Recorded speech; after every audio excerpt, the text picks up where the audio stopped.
Hi guys, I hope you are doing well. Today we will talk about how to fix or how to solve the problem of full screen on Messenger you click on settings.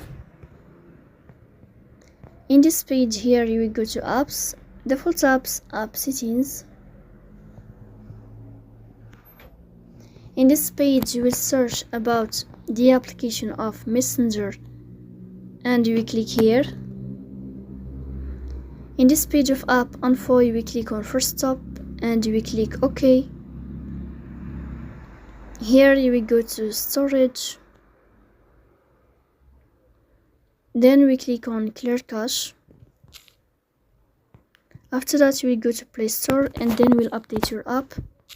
So please don't forget to support us by like and subscribe. See you next time and thank you for your watching and your attention.